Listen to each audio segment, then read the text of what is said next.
Let's talk about the episode Employee of the Month, another really good season 1 episode. Now, the whole plot of this one is based around SpongeBob's obsession with winning Employee of the Month at the Krusty Krab. At the start of the episode, he proudly explains that he has won the award 26 times in a row, which is already pretty funny because this dude, he treats like working at the Krusty Krab like it's the greatest achievement of his life. Squidward, you've got it all wrong. Having pride in your work is nothing to be ashamed of. Why, it's the only thing that makes it all worthwhile. Atta boy, SpongeBob! You gotta love SpongeBob for it, but it's also hilarious. But also, if we take that line way too seriously, it also gives us some weird SpongeBob lore. If you think about it, if SpongeBob has won Employee of the Month 26 times straight, then technically, since he was hired back in Help Wanted, canonically, he has worked at the Krusty Krab for about 2 years now. I will admit that I highly doubt that at this point of the show, the writers were even considering this. I doubt they were trying to actually establish a timeline here, but if we're going to be annoying and extra about continuity, I mean, that's what the math gives us. So apparently at this point in season 1, SpongeBob has already been flipping patties for over 2 years. Now, of course, Squidward could not care less about any of this, all right? Our dude wants to just show up, do the absolute bare minimum, and clock out and go home and play his clarinet. And you can't blame him, right? Like, these minimum wage jobs kind of suck, so I don't blame Squidward. But Squidward is also a psycho, because once he realizes how much Employee of the Month means to SpongeBob, he starts messing with him by joking that he might try and win the award himself. There might be a new face on the wall this month. That's right, SpongeBob. I might sneak up on you. Of course, SpongeBob immediately takes this shit way too seriously, and the episode gives us a scene where he imagines a drill sergeant version of himself inside one of his Employee of the Month plaques. Go that kind of talk, sailor! This is war now, Private! You must stop at nothing, and I mean nothing, to defeat him! This military SpongeBob starts yelling at him, basically telling him that he needs to work harder so that Squidward doesn't steal his title. And if this shot of SpongeBob, or the imaginary shot of SpongeBob, looks familiar, it's because this scene actually inspired the artwork on the North American cover of Battle for Bikini Bottom. I mean, it's not identical when you compare them side by side. You can see that the helmets have a different pattern on them, and there's a lot of differences, but it has been confirmed that this shot from this episode is what inspired the cover art for that game, which, also just saying, my favorite SpongeBob game. That's a really good SpongeBob game. Also though, a lot of early sketches have surfaced from this part of the episode, especially from the scene where Army SpongeBob is hyping up regular SpongeBob. These sketches are really cool because they show how much energy the storyboard artists put into a scene that's basically just SpongeBob arguing with himself. And you guys know me, what I love to do is compare the rough drawings with the final animation. I'm showing them side by side, as you can see here. And yeah, we can really see how the animators took those exaggerated poses and turned them into the version that eventually aired on TV. From here, SpongeBob's rivalry with Squidward gets even more extreme. Our dude becomes so obsessed with beating Squidward that he literally breaks into Squidward's house to sabotage his alarm clock, just so Squidward will wake up late and lose his chance at Employee of the Month. Which, I mean, you kind of gotta respect SpongeBob's commitment. I called Squidward a psycho a couple of minutes ago, but I'd say SpongeBob is the psycho in this episode. He literally breaks into Squidward's house. But what makes this even funnier is that Squidward eventually catches him in the act. If I really wanted that award, I could win it with my tentacles tied. That can be arranged. You're a lunatic, SpongeBob! This leads to the two of them racing to the Krusty Krab, both trying to get there first to prove that they deserve the award. And yeah, at this point, the episode basically turns into a full-on war between the two, with SpongeBob and Squidward setting up different types of traps and booby traps to, foil the other one on their way to the Krusty Krab. And what I love here is that this whole race sequence has a ton of storyboard material behind it that you guys know me, I'm gonna talk about right now. There are panels of SpongeBob grabbing Squidward's alarm clock, as you can see here, and another showing Squidward revealing an entire closet full of replacement alarm clocks, which, is very Squidward. Then during the actual race, there are storyboard images of SpongeBob trapping Squidward in a trench outside of his house, SpongeBob getting diced up by Squidward's fence, and SpongeBob being turned into a brick wall. These boards are full of little notes from the storyboard team, basically telling the animators how the action should move and how the gag should land. And I mean, I know a lot of you guys probably don't care about this stuff, but I personally love nerdy production details like this. It's like we get to see the episode being built before our eyes. And when you put the storyboard images beside the final cut, you can see how closely the finished animation followed those original ideas. The most interesting storyboard from the race, though, is a set of deleted gags that never made it into the episode. As you can see here, in one panel, SpongeBob was apparently going to trick Squidward into becoming a full-on turkey dinner, tying him up like a turkey and putting an apple in his mouth. And then in the second panel right after this, we can see that SpongeBob would have gotten a cereal box stuck over his head. And as you can see, there's text on the cereal box making it clear that it was going to be cornflakes, but I'm just saying this would have been a perfect opportunity to use Kelpos, you know, the in-universe cereal brand in Bikini Bottom. But if you think about it, Kelpos weren't actually introduced yet. They wouldn't be introduced until a few episodes later in the episode Karate Choppers. So actually, I guess regular cornflakes makes sense. Now, the turkey Squidward gag, though, is especially interesting because SpongeBob is wearing a specific hat in this deleted scene. And if we combine these storyboards with this model sheet I found, we can see that this hat is supposed to be a pilgrim hat.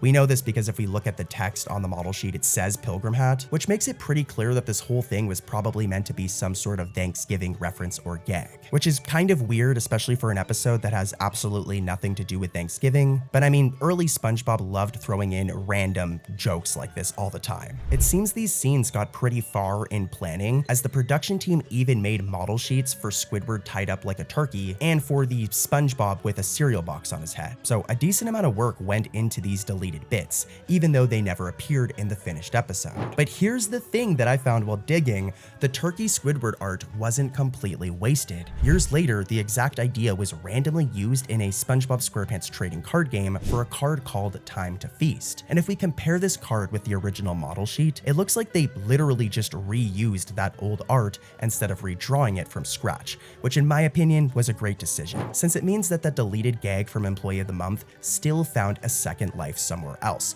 which is a pretty full circle moment, right? Okay, now we're almost done with this episode, but there's a couple of other things I'd like to cover. And the first is a tiny audio detail during the race sequence that any normal person would never notice. When Squidward is yelling from the hole, the audio seems to be reused from the episode Naughty Nautical Neighbors. If we compare the two clips, we can hear the similarities right away. So here's the first clip from this episode. Now to get some rest. And here's the original clip that they took the audio from Naughty Nautical Neighbors. Hey, buddy. Now, this actually makes sense. You know, like screaming and yelling can be very brutal on voice actors, especially if the show needs multiple takes. Heck, even in more recent years, Tom Kenny, the voice actor of SpongeBob, has talked about preserving his voice by avoiding unnecessary scream lines when possible. What they'll do is the editors will go back to previous takes in previous episodes and just take, you know, more aggressive or screamed lines from there and copy and paste them. Tom Kenny's talked about this in an interview. It's actually so annoying because I watched this interview and I dug through my YouTube history to find it so I could play the clip here, but I can't find it. So if somebody who knows ball knows what I'm talking about here, please comment the video and I'll pin it, okay? There's an interview of Tom Kenny where he talks about this, but just, yeah, it makes sense. And here's our last one. Employee of the Month was actually so iconic that it was referenced again years later in the SpongeBob episode Friendiversary. Now, it isn't an exact frame from the episode, but SpongeBob's memory book shows all of his Employee of the Month awards with a very grumpy Squidward taking his picture. It's actually a fitting callback because this episode really defines how much SpongeBob cares about being the Krusty Krab's perfect employee. And I mean, it's not like they referenced every season 1 episode, you know, like only a couple of them made the cut. I've said this before, I plan on putting all of these season 1 episodes into like one big video. So you guys have probably noticed like a lot of season 1 ended up getting referenced in SpongeBob's memory book in Friendiversary, but I just want to mention all of them. So yeah, let's head into another episode with even more Easter eggs though, guys. The episode The Chaperone is all about SpongeBob taking Pearl to prom, which I mean, let's be real, already sounds like a disaster just waiting to happen. At the start of the episode, Pearl storms into the Krusty Krab, crying and really upset. Our girl is very depressed. And when I say crying, I mean, she like literally floods the entire restaurant with her tears. It's crazy. And it turns out that she could not find a prom date. So Mr. Krabs starts looking for somebody that can take her. At first, he suggests Squidward, who obviously wants absolutely nothing to do with this. years, before finally deciding that SpongeBob is the answer. Now, lucky for us, some storyboard images from this opening have been released over the years. There's this one right here showing SpongeBob hiding with this pot over his head, and another one, this one right here, of Squidward looking completely uninterested when Mr. Krabs suggests him as Pearl's date. Oh, there's also a storyboard image from the exact moment where Mr. Krabs lifts SpongeBob up and basically offers him to Pearl, like, you know, he's solving the problem. And yeah, you guys know I love showing the storyboard and sketches, especially when we line them up with, you know, the final cut of the episode. It's cool to see how all this stuff is done. Also though, during that same opening scene, there's a background detail that you probably missed. If we look closely, all of the customers in the Krusty Krab, you know, the ones who were nearly murdered and drowned by Pearl's crying, since she literally flooded the place, but yeah, all of these different incidentals are very clearly based on Fred's character model, aka Incidental 1. Normally a scene like this would have a bunch of different incidentals, especially since by this point, the art team already had like 100 different incidental characters to pull from, but this scene actually was the debut of two new Fred variants, Incidental 1B and Incidental 1C. And we know their names due to this art I'm showing on screen right here. This is early art of both of their characters, like model art of them. And as you can see, the producers labeled their names here. So yeah, it wasn't just the art team randomly copying and pasting Fred over and over again. These were actually new variants of our boy Fred. Thank goodness they survived though, because like I said, Pearl nearly drowned them. Like they were almost cooked. Now, after SpongeBob gets chosen as Pearl's date, he heads home to get ready and tries to turn himself into what Pearl said she wanted. That's because there's only one fish in the sea as long, tan, and handsome as he is. As you just heard, Pearl wants somebody who's long, tan, and handsome. So SpongeBob puts on these fake legs and changes his look up completely before showing up at Mr. Krabs' house to pick up Pearl. And speaking of Mr. Krabs' house, during this scene, there's actually a small change to the Krabs residence that's very easy to miss. I hinted at this in a previous video, but if you've been keeping up with all of these season 1 videos I've been doing, you'll remember that back in the episode Squeaky Boots, we got our first ever look at Mr. Krabs' house. And back then, his house had this chain attached to it. Right here, I'm arrowing it. For some reason though, in the Chaperone, that chain is gone. And from this episode onward, that detail pretty much just disappears completely. I mean, it's not really a big deal, like who cares? But I do wonder why they decided to move it. You know, it's probably just one of those tiny early series design changes where you could tell that the show was still deciding which details were going to stay and be permanent. From here, SpongeBob and Pearl head to prom, and this is where the episode introduces a ton of new characters. Since the scene takes place at a high school prom, the production team needed background characters who actually felt like teenagers. So this episode expands the teen incidental group, a group of teen characters that had already appeared back in Squeaky Boots. They're teen incidentals, they're Pearl's friends, but in the Chaperone, the production team added a lot more to that group, and this is where the group actually got the name of Teen Incidentals. Now, most of these new teen incidentals, aside from Pearl's friend group, are anchovies, which makes sense because the show could use them to fill out the dance floor and make the prom feel crowded without making every single background character look totally different. It's actually a really smart, like 2D animation technique if you think about it. Now, some of these teen characters have returned to the series later on after this episode. For example, Teen 1, who's also known as Billy Fishkins, later pops up in the episode Don't Look Now, where he now works at the Reef Cinema, so he got a job. Teen 2, also known as Brian Flounder, shows up years later at Plankton's funeral in the episode The Ghost of Plankton, which like, I'm not sure why he's there, but yeah. It is cool though that even though a lot of these characters were made just to fill out the prom for this episode, some of them have actually stuck around since. Moving on though, the prom also introduced us to this dude right here, the photo fish, who takes SpongeBob and Pearl's picture. Now, he definitely seems like the type of character that would only exist for this one joke and then never show up again, like a one-off, but weirdly enough, he returns almost 20 years later in the episode Krusty Concessionaires. And when he comes back, he's basically doing the exact same thing. If we look and we do a side-by-side, he's standing in the exact same position, and he's even using the same old camera, which is kind of funny because you'd think with all of the time that's passed since the Chaperone, like it's been like 20 years, that this dude would have upgraded his camera by now. He's still using a camera from like the late 90s. We gotta get like a GoFundMe going for our boy here so we can fund a new camera for him. Okay, but back to the plot. So things at prom actually go okay for a little bit, all right? Pearl's friends are actually pretty shocked to see her with some somebody so tall, and for a moment, SpongeBob's long, fake legs actually kind of work. But I mean, let's be real, this is SpongeBob here, so it doesn't take long before he starts embarrassing her. For example, he tries to get punched for himself and Pearl, but his fake legs begin to malfunction, and people start realizing that something is up with this weird sponge at their prom. And it's the worst timing too, as right when this happens, Octavius Rex shows up. This dude is Pearl's ex-boyfriend, and she really does not want him to see her with SpongeBob as her weird prom date,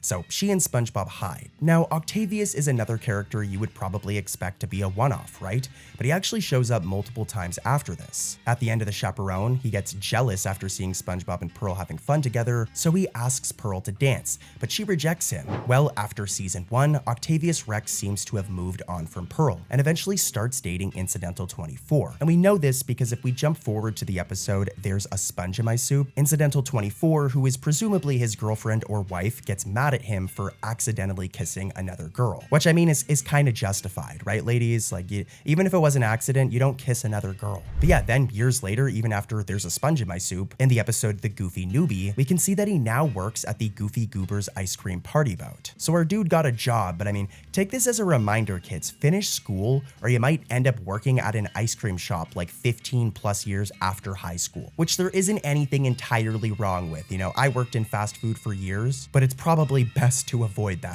I'm sure Goofy Goober's ice cream party boat is only paying our boy minimum wage. Now, shortly after Octavia shows up, we get one more debut. And this one is definitely more low-key. Like, I'm sure a lot of you guys are not even gonna care about it, but I gotta mention everything. It's what I do here, right? But this dude right here is the football player Incidental. And yeah, most people would never care or notice this dude, but I'm only mentioning him because he does actually appear again later in the series. And that's usually my rule with random background characters. If they only show up one time and it's a one-off, I usually don't need to make a big deal out of them or even talk about them. But the football player actually has a few appearances after this. For example, he can be seen watching a concert in Hello Bikini Bottom, and even around 20 years later, he returns in the episode Mandatory Music, where he's seen watching Squidward's concert. So I guess the dude is not just, you know, a football player, he's also really into live music. He's just like me. I don't know if you guys know this, but like, aside from content creation, music's like my biggest passion. Who knows, maybe the random football player Incidental will come to one of my shows one day. It'd be an honor. But yeah, by the end of the episode, SpongeBob saves the night by introducing everyone to his new dance move, the sponge. Well, kind of. At first, it actually goes really well.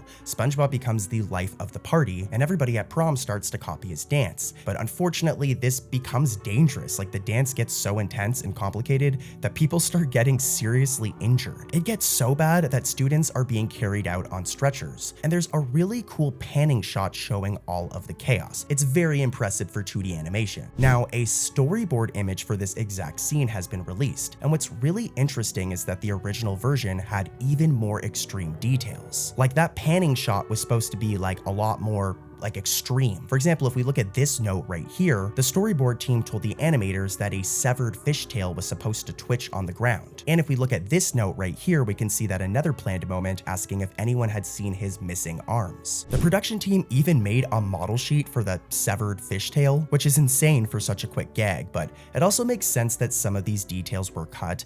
I mean, kind of, right? Like, SpongeBob has lots of very like gruesome and like, you know what I mean? Like, SpongeBob can be kind of crazy sometimes. But I guess what's going on here is because everyone is a fish in Bikini Bottom, this severed fishtail kind of implies that somebody got like cut in half. But yeah, for whatever reason, a lot of these details that we can see from the storyboard were cut. And instead, we got this scene right here. But it is still a really cool panning shot. I mean, come on, it's awesome. But yeah, that's it for this episode. Lots of cool stuff as you guys seen. And let's talk about more SpongeBob Easter eggs, guys. Real quick though, if you're new, make sure to subscribe. I don't know if you guys know this, you know, but I'm one of the only non-AI SpongeBob sleep channels. There's tons of non-AI SpongeBob channels, but when it comes to like sleep content, I'm like the only real person making it. Like, I use no AI in my content. So yeah, if you guys want to support somebody who uses no AI, please consider subscribing. And a massive thank you to everybody who is already subscribed. Like, seriously, I'm gonna shut up, but I'm very thankful. You guys have genuinely changed my life. Like, this has become my job now. So like, I'm stoked.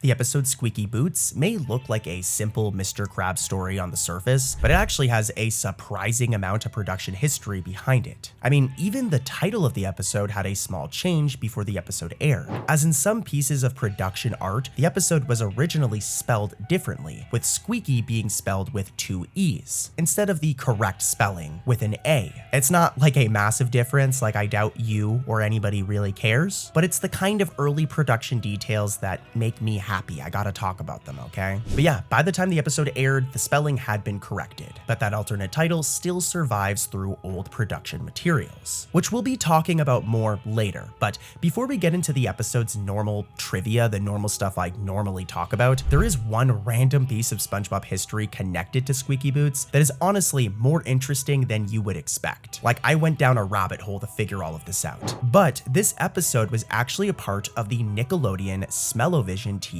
block, which is such a perfect late 90s idea. The basic concept was that Nickelodeon teamed up with Post and launched scratch and sniff stickers inside boxes of certain Post products, especially cereals, which were huge with kids at the time. Except my mom never let me get the good ones, like ever. I don't know if anybody else dealt with this. I could never get Corn Pops or like Frosted Flakes. I'd have to get the no-name versions because I grew up very poor. But yeah, you'd find these scratch and sniff stickers in these Post products like cereals.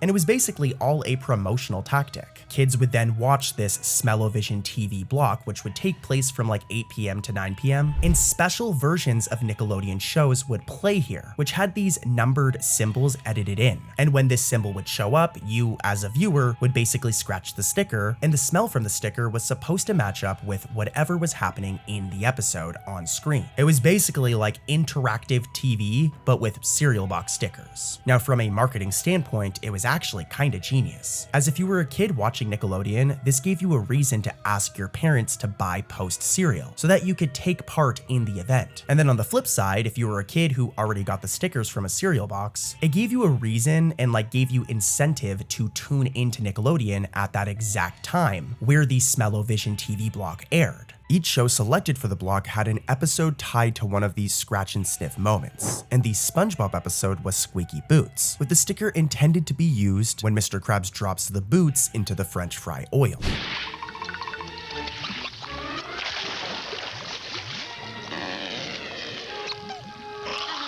If you scratched the sticker during that scene, it was supposed to smell like French fries. So some interesting trivia for you there, but what makes this even stranger is that this sniffing symbol that would appear during these episodes to signal the stickers, right? This was actually included in the final cut of the episode, like it was mixed in with the animation, and it wasn't added in post. And because of that, this symbol stayed in the airings of Squeaky Boots for years after the Smell-O-Vision block ended, nearly 3 years, and it wasn't removed until like 2002. So for a while, kids watching reruns of this episode were still seeing this random symbol on the screen, with no idea that it was originally a part of that scratch and sniff promotion. I'll probably do a full video on this because there's been many other instances where Nickelodeon has tried to use this, I was gonna say technology, but this just marketing stunt. So stay tuned for that. But moving into the episode itself, Squeaky Boots is a pretty big one because it introduces Pearl Krabs to the series. As season 1 went on, the show was still slowly adding major characters to the cast, and Pearl was one of the last main characters introduced during season 1. Her debut immediately expands Mr. Krabs beyond just being SpongeBob's greedy boss, as now we know that he's also a father, and he isn't exactly the most generous one. In this episode, it's Pearl's birthday, and instead of buying her something she would actually want, Mr. Krabs gives her a pair of old dirty boots because he's too cheap to get her a proper gift. But yeah, this was Pearl's introduction, and it showed just how dramatic of a character she is. But honestly, it's hard to blame her. If your dad was Mr. Krabs, you'd probably be dramatic too. I mean, this is the same guy who in a later episode tries to pass off ketchup and crackers as pizza for Pearl and her friends in the episode The Slumber Party.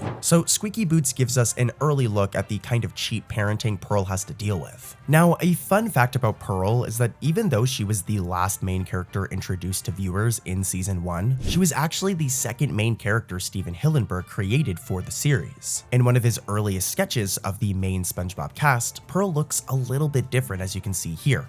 For one, she has a tail, and her hair was styled in pigtails. That early design obviously changed by the time she appeared in the show, but it is interesting to see what Hillenburg had been thinking about her very early on. And if you've ever wondered why Mr. Krabs has a whale for a daughter, considering he's like literally a crab, how did this even happen? Well, Hillenburg explained that he intentionally made Pearl a whale instead of a crab, because he wanted every main character to be a different species, as that choice gave the cast more visual variety, which definitely is true. I mean, if you look at the main cast of SpongeBob, like they're all widely different characters. So yeah, you know, a crab father and a whale daughter might not make the most biological sense, but design-wise, Pearl immediately stands out as a character. Pearl's introduction also meant the show needed to introduce some teenage background characters around her for this episode. So in this episode, we meet part of Pearl's friend group, including Incidental 11 and Cindy, also known as Teen 7. Pearl has 4 friends in this group,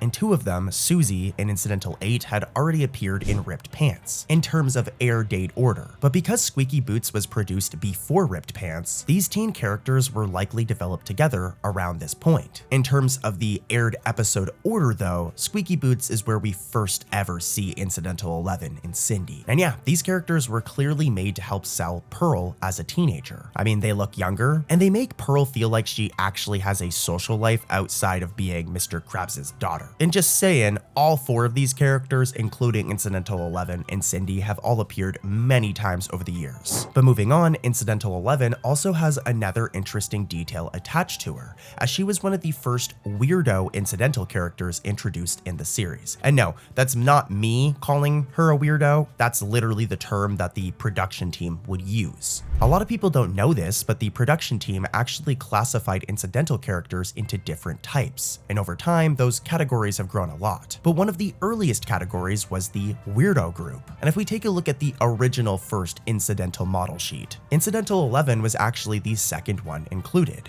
Now just saying, I honestly do not think she looks that weird compared to some later SpongeBob background characters, but she definitely has a different silhouette from a lot of the more standard season 1 fish. But yeah, it's not me calling her a weirdo. Get mad at Steven Hillenburg, he's the one who thinks she's a weirdo. But let's also talk about Mr. Krabs a little bit more, as this episode is also a big expansion for the Mr. Krabs character himself. Before this, he was mostly defined by the Krusty Krab and his obsession with money, but Squeaky Boots gives him a personal life outside of the restaurant by showing him as Pearl's father. And because of that, this episode also introduces the Krabs family home for the very first time. As you can see, Mr. Krabs and Pearl live in a giant anchor-shaped house, which is a very SpongeBob design. I mean, come on. The exterior has stayed pretty consistent over the years, but there is one early detail in Squeaky Boots that is not always present later, and that's this chain on the anchor right here, as it would eventually be removed. Stay tuned for that. But yeah, since this was the first real Mr. Krabs focused episode, it makes sense that the art team had to give him like a home where he would live. So yeah, the Krusty Krab is where he works, but the anchor house gives him a place in Bikini Bottom as an actual resident. And it also just looks cool, like living in a giant anchor, like, you know, it's pretty cool. Like, I'm practically married at this point to my girlfriend, but imagine you go on a date with a girl and you like bring her back to your anchor shaped home, like, you know,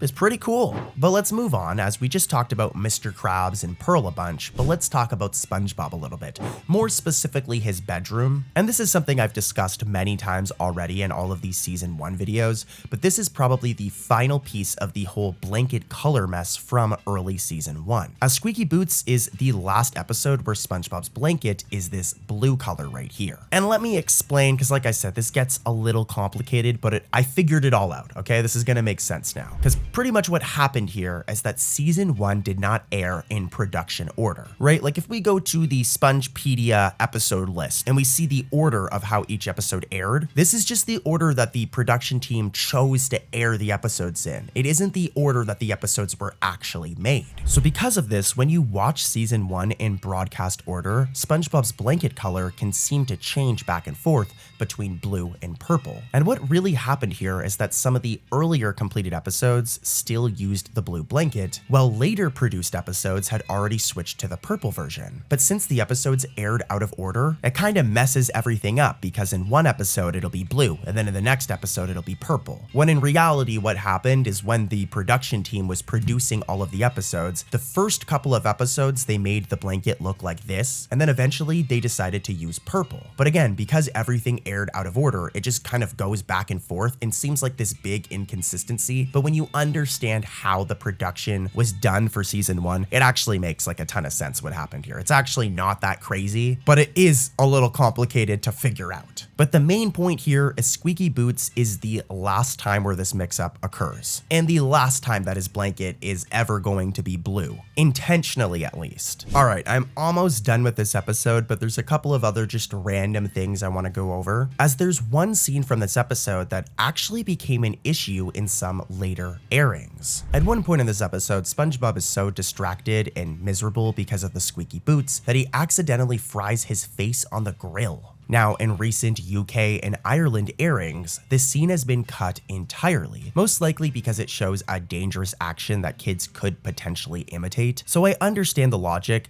but it is also a little funny when you compare it to other SpongeBob scenes that are just as extreme or if not like worse. For example, Squidward has been like deep fried, exploded, crushed, and abused in many ways that are much more intense. And plenty of those scenes still air, but for whatever reason, SpongeBob pressing his face into a hot grill was apparently too much for this episode. Let me know what you guys think in the comments. I personally think that it's not that big of a deal. But another thing I want to talk about is near the end of Squeaky Boots, there's this shot right here of Mr. Krabs and Pearl driving off into a unique background landscape. It seems like a random ending shot at first. And you're probably wondering why Cartoon Corey is even talking about this, right? Like, what's up, Corey? But years later, the show actually referenced this exact shot in the episode Ain't That the Tooth. In that episode, Dorsal Dan tries to escape from the police. And if we look at this shot right here, it is like pretty much identical to the one from Squeaky Boots, just with a different time of day. Now, what makes this like interesting is that the location had only really been seen in this episode Squeaky Boots before, and it isn't some famous reoccurring setting or like a meme or anything like that. So the fact that the art team brought it back for such a specific visual years later is very random, but also kind of awesome at the same time, right? Okay, and to end things off, because holy cow, I've talked about this episode a lot, and I'm just gonna say I'm taking zero credit for this part. I'm straight up taking this part from the wiki, all right? Like a lot of the other stuff I've talked about, guys, I've had to deep dive into it and research it. I've had to confirm it, you know what I mean? I've had to watch the whole episode and find everything that they're talking about, but this one is straight from the wiki. But this episode takes a lot of inspiration from Edgar Allan Poe's The Telltale Heart, where a character commits a crime and becomes so overwhelmed by guilt and paranoia that he eventually confesses. Mr. Krabs' crime is obviously much smaller, since he secretly gets rid of the boots by hiding them under the floorboards. But the structure is very similar. He keeps hearing the squeaking, becomes more and more unhinged, and finally exposes what he did. Now, the connection is made even more obvious when Mr. Krabs refers to the squeaking of the hideous boots, echoing the famous heart imagery from Poe's story. And just saying, this reference was even mentioned in the Pitch Bible, so it was clearly intentional. This isn't like a theory, so just saying, that part isn't in the wiki. I confirmed that part myself. But yeah, as you've seen, holy fucking cow, there is a lot of trivia and stuff in this episode. Hopefully that F-bomb was okay. You guys told me in the comments of the last video that saying like shit is okay. If the F-bomb was too much, let me know, because I might be pushing it with that. SpongeBob Season 17 is finally here, and one of the first episodes to air from the season is Kiss of the Nematode. And it was actually a pretty good episode. I wasn't a big fan of the start of the episode, but by the end of it, I was like, this was actually pretty good. But yeah, we're gonna get into all of the Easter eggs and facts, but let me give you guys a little bit of a rundown on what happens in this episode. Pretty much at the start of the episode, SpongeBob goes around kissing a bunch of different animals without even asking them. Like, I don't know what the guy's doing. He just kisses this worm over here without asking the owner, and eventually kisses this nematode, which results in him accidentally breaking a curse that turns the nematode back into a regular fish dude named Guy Fishman. You must be a prince. No, I'm not a prince either. I'm just an ordinary guy. Guy Fishman. Now, the title of this episode is pretty funny on its own because the whole plot really does revolve around SpongeBob kissing a nematode. But there's also a hidden reference here. Kiss of the Nematode is actually a play on Kiss of the Spider-Woman, the famous Manuel Puig story that was later adapted into a stage musical. The SpongeBob production team has always loved these kinds of little references. But yeah, the actual episode isn't as deep. It's just about SpongeBob being a complete weirdo and kissing random creatures in the park, at least the start of the episode. But okay, let's get into what you guys clicked on the video for, and that's just all the behind the scenes details and Easter eggs and all that stuff in this episode, the stuff that I love to talk about. Now, before SpongeBob's kiss turns the nematode into Guy Fishman, the episode opens with him walking through a Bikini Bottom park and greeting a bunch of different little critters. One of the first animals he interacts with is a worm, and if we look closely, when SpongeBob scratches the worm's chin, he makes a very familiar face. To say hello to all my favorite little critters. Hello, little worm. So remember this face right here, as if we compare it to the season 2 episode Dumped, it looks a lot like the face that SpongeBob made when he was trying to get Rex to respond to him. Now stay, Rex, stay. Good boy, Rex. Considering both scenes involve SpongeBob interacting with pet worms, this feels way too specific to be like an accident or a coincidence. If we do a side-by-side, we can actually see how similar these two faces are. And yeah, I think that this was a straight-up reference. Speaking of that worm, for those of you who did not know, it's not a random worm or like a new character. This worm appears to be Fifi, the poodle worm who has shown up in several episodes before this, including Gary in Love or Squid on a Bus. I personally love when the show does this because it makes the world of Bikini Bottom feel more connected. I mean, Fifi is not a major character or anything like that, but seeing a reoccurring pet worm that we've seen in other episodes in this episode makes the background world feel like less disposable, if that makes any sense. The one thing that is kind of funny though is how inconsistent Fifi's owner situation has been. Like if we go back to the episode Mandatory Music, Fifi is clearly Lady Upturn's pet, as you can see right here. But in this episode and multiple other of her appearances, she's always seen walking with a completely different incidental. Maybe the art team just needed a random owner for the park scene and just didn't care about matching it to the previous one. Or maybe Lady Upturn hired somebody to walk her poodle for her. Who knows? Like, that's kind of something that she would do. But either way, it's cool to see Fifi here, and I'm happy that they didn't just use a random worm character. Now in that same opening stretch, SpongeBob is wearing something that should look familiar if you're really paying attention. But at the same time, it's pretty easy to miss this. As you can see, he has on this green hat right here. And it looks really fresh, like my boy's rocking that hat, but more importantly, this hat seems to be a deep cut nod to the green baseball cap that SpongeBob wore all the way back in the episode Home Sweet Pineapple. Now look, I'm realistic, guys. I'm a realistic person, so this could technically just be a coincidence since it's literally just a green hat. But the connection feels a lot stronger when you consider that Home Sweet Pineapple is all about nematodes, right? They literally eat SpongeBob's house, and now decades later, here's another nematode themed episode with SpongeBob wearing the exact same hat that he wore back in Home Sweet Pineapple. I don't know for sure, but I do think that this was an Easter egg, and if it is, it's a really cool one. I love Easter eggs that call back to that OG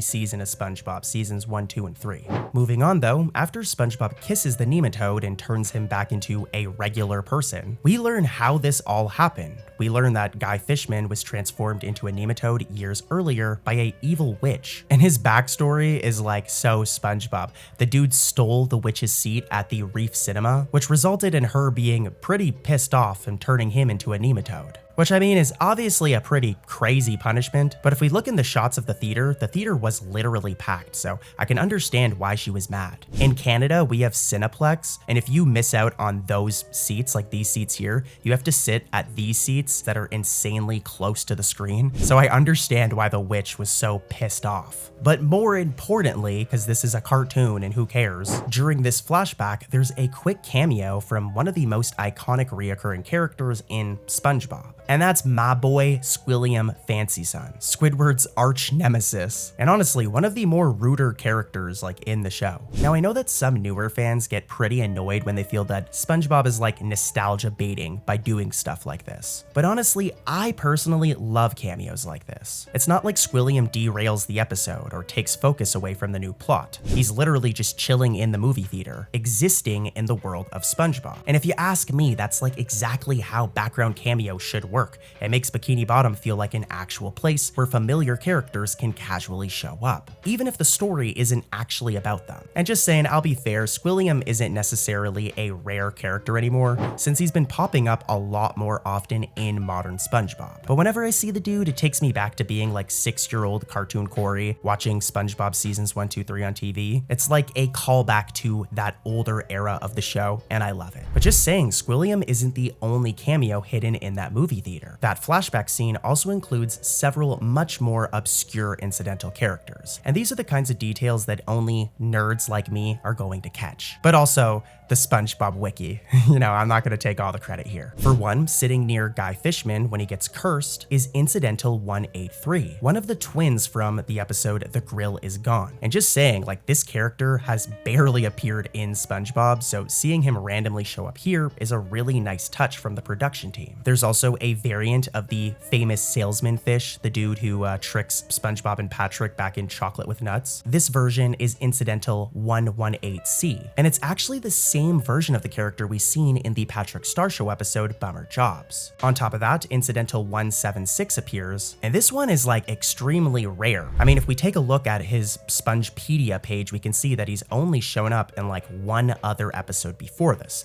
that being High Sea Diving. As I've already said a few times, you know, like, I just love this kind of background work because it shows the art team is not only relying on the same 5 or 6 obvious incidentals every time, which would actually be pretty lazy. At this point, modern SpongeBob has like a massive freaking library of different background fish that they can use. And I just love when they pull from the rarer ones. I want to do a whole video just talking about rare incidentals. Let me know in the comments if you guys would watch that. I mean, it's easy to just throw Fred or Tom into every single crowd scene, but using characters like Incidental 176 or 183 makes the crowd feel more specific. And it also makes fans like me and makes our brains just feel good, you know, because I feel so cool that I noticed this. But yeah, let's talk about the witch herself, as she actually has a name that is very easy to miss if you're not listening carefully. It's Blaba Yaga. I'm Blaba Yaga. This name is a parody of Baba Yaga, a figure from Slavic folklore who is often portrayed as a witch or supernatural old woman. Obviously, the character design does not really look like, you know, the traditional depictions of the character, but the name reference is still a cool pull. It's also kind of neat that the production team is pulling from like Slavic folklore of all things, but I imagine when you've been running a show for this long, you're gonna need to start pulling from obscure stuff like that, right? But right after that flashback,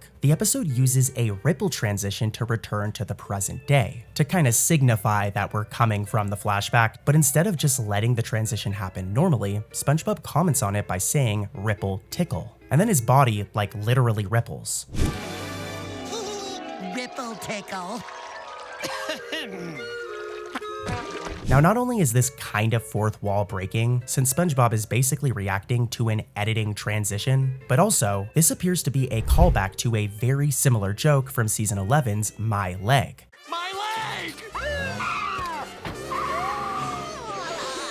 Flashbacks tickle. Now, on one hand, this could be like a cute callback to a recent era SpongeBob gag, but also, I'm realistic, and on the other hand, it could be like the writers just reusing a joke that they already did. But let me know what you guys think in the comments. Do you think that this was like a straight up reference, or was it just the writers or animators being lazy? Also though, speaking of the whole flashback thing, Guy Fishman's whole curse seems to play with a classic fairy tale setup, one that a lot of you probably haven't heard of before, and I didn't even really know. This one is from the wiki, so I'll give them credit. But in this episode, a person is transformed into a creature, a kiss breaks the spell, and SpongeBob immediately assumes he must have kissed a prince. If you don't know already, this is very clearly riffing on The Frog Prince, the Brothers Grimm fairy tale. And I gotta say, in all my time making these videos, like the SpongeBob production team loves this type of shit. Like they love it. I never really get it at first glance, I can't lie. These types of references are always the ones that I pull from the wiki. But once I learn about them, I'm like, oh wow, like that's pretty cool. After the flashback, Guy reveals that the reason he is so upset is that he actually wanted to stay as a nematode. His old life before the curse was apparently terrible, but as a nematode, he was accepted by a group and even fell in love with a girl nematode, which is pretty weird, but hey, he didn't know if he was going to be turned back into a human, so I guess you can't blame the dude, you gotta move on. But this causes a dilemma, so SpongeBob decides to help him get cursed again, and the two of them go to the witch's house. The problem though is that the witch is no longer evil. She's actually changed her life around and now goes by a new name, that being Skyflower, and spends her time doing peaceful good deeds. So from here, the episode shifts into this funny reversed quest where SpongeBob and Guy are trying to make a former witch evil again. And one of their attempts involves cutting down all of the trees that she's been planting over the years, which starts to work at first, but then the chopped wood accidentally becomes a children's playground. And because that turns it into a good deed, the witch calms down again and doesn't turn him back into a nematode like you wanted. Wait, how did... We made a little playground. How sweet. Now, during the playground scene, one of the kids who shows up is Helen the Felon, which is another pretty rare cameo. Helen first appeared back in the episode Call the Cops, and she's only appeared in very few episodes since that first appearance. So in other words, she's a very rare character. Now, one detail I noticed during this scene that I thought was really cool is if you look at Helen the Felon's mom, she seems very disinterested in her daughter and is very bored and is very focused on her phone. It explains why Helen acts out so much in other episodes. For example, for those of you who don't know, the girl is literally a part of Evil, Every Villain is Lemons, the super villain group. And then even in other episodes like Escape from Beneath Glove World, she's shown to be a bad kid. She literally bites a lemonade salesman. I'm kidding, I'm just here because I bit the lemonade guy. That guy hates kids! That's why I bit him. High five.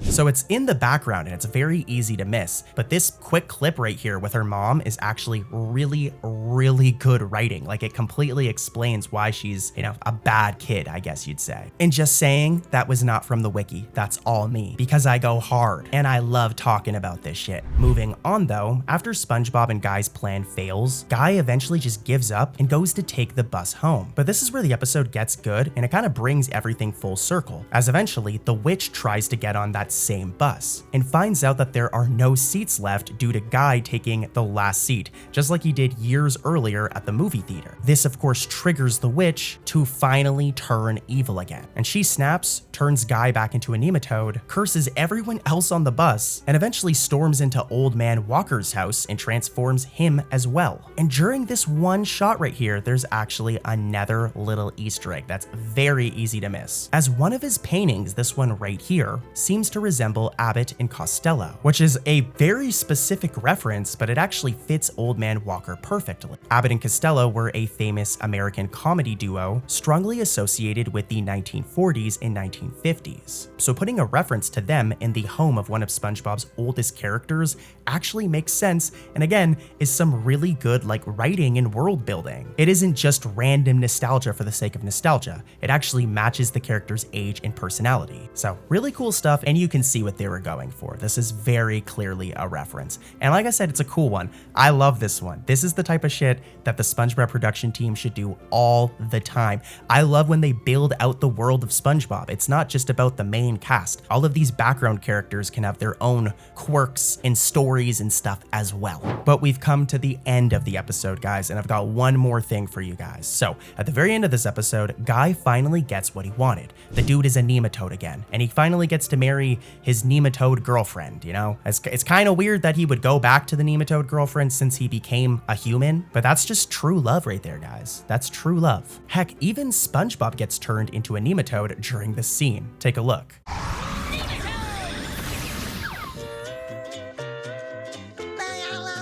Now, this scene in the episode ends with SpongeBob and the rest of his nematode friends slurping up the wedding cake with straws, which is a perfect final reference back to Home Sweet Pineapple. If we rewind back to that season 1 episode, the nematodes famously destroy SpongeBob's pineapple by drinking it through straws, which literally makes the dude homeless. He ends up having to stay with Patrick at one point, tries to stay with Squidward. The dude was even gonna move back home with his mom and dad. And it's all because of these nematodes drinking his house with straws. So I actually don't know why he even helped them in the first place. It very well could have been Guy who ruined his house all the way back in season 1. But that's just a theory. a game theory. Actually, that was a cringe joke is what I'd call it, but you guys get the point. But yeah, bringing back that exact gag with the wedding cake in this episode was a great way to close things out. And I gotta say, that's actually what saved the episode for me. Also, the scene where Guy takes the seat from the witch, that was also just like fucking funny. So overall, I know this is about Easter eggs, but when I cover the newer episodes, I'll probably give like a little mini review at the end. And I think that this episode starts out kind of weak, but then it gets like really good. It actually has a funny conclusion in the end. So yeah, that's it for this episode. And stay tuned and subscribe because I'm going to be covering Easter eggs and trivia in all of the new season 17 episodes that come out. Mermaid Man and Barnacle Boy is a huge episode for early SpongeBob, since it introduces one of the show's most memorable reoccurring ideas. And that's SpongeBob and Patrick's obsession with their favorite retired superheroes. Like, these two are super fans of Mermaid Man and Barnacle Boy, which you can't really blame them. I mean, like, their cartoon looks pretty dope in this episode. I would watch it. Now, the whole plot of this episode is built around them trying to bring Mermaid Man and Barnacle Boy out of retirement after watching their old adventures on TV. And I mean, it's kind of obvious, but for those who don't know, this entire episode served as the introduction to these two characters. Like, we had never seen them before this. And I mean, come on, Mermaid Man and Barnacle Boy would go on to be some very iconic SpongeBob characters. Rest in peace to their voice actors. But yeah, let's dive into some production details and trivia and all of that stuff, as we get 2 shots of Mermaid Man and Barnacle Boy in this episode, and there's something that I actually noticed. At the beginning, we see the younger Mermaid Man and Barnacle Boy in the show that SpongeBob is watching on his TV, and later we see their elderly versions at Shady Shoals. And here's the thing, there's actually model sheets that exist for both versions. The younger versions are very clearly inspired by classic superhero characters, especially Aquaman and Aqualad. Young Mermaid Man in particular looks extremely close to Aquaman if we do a side-by-side, just with a couple of changes like this star on his nose, and this M belt buckle instead of an A. But the references don't stop there. In this episode, we also learned about the Aquaphone. The Aquaphone! What is it, Chief? Hello? Hello? Hello? If you're a nerd like me, you probably already know, but the Aquaphone is basically SpongeBob's version of the Bat Phone from Batman. And there's more, as Mermaid and Barnacle Boy also have the Invisible Boatmobile. And this thing feels like a mix between Wonder Woman's Invisible Jet and the iconic Batmobile. At least in concept, since, you know, it's literally invisible. There's also some other characters in this episode that seem to be references to the superhero or comic book world. Reflecto, for example, this guy right here, feels like a joke on names like Electro from Spider-Man, or Reducto from Birdman, at least in terms of name. But what makes all of these references, like, interesting to me is they're not just blatant parodies. They've like taken concepts that people already knew, like Aquaman, and just put a SpongeBob filter over it, which is kind of cool. But let's talk about the young and old versions of Mermaid Man and Barnacle Boy even more, as I noticed a strange design inconsistency that's honestly really easy to miss. As young men, both characters have 5 fingers, as you can see right here. They got 5 fingers. But as elderly men, they now suddenly only have 4. I mean, the reason for this is obvious, like both versions of the characters were drawn in different art styles. For example, the younger designs, you know, they look like your typical comic book characters or heroes, while their elderly designs were made to fit more naturally into SpongeBob's main world. But yeah, the art team made a little bit of a mistake here, I guess, because like I said, 4 fingers in this shot, but then 5 fingers in this shot. Moving on though, since this episode took place largely at a retirement home, it also introduced a lot of new incidental characters. And these ones were different from many of the background fish introduced in earlier season 1 episodes, since the setting of this episode required these new incidentals to be old, just like the elderly versions of Mermaid Man and Barnacle Boy. And this resulted in us getting incidentals 80 through 94. And you'll notice that like most of them look very old. Also, I just want to say some of these characters have become pretty recognizable over time. Like during this episode, it was their first time ever appearing. These are characters that are still used to this very day in SpongeBob. But yeah, this is another example of the episode's setting shaping the entire background cast. Earlier episodes like Ripped Pants, which I have a whole video on by the way, needed beachgoers, so a bunch of incidental characters were created just for that.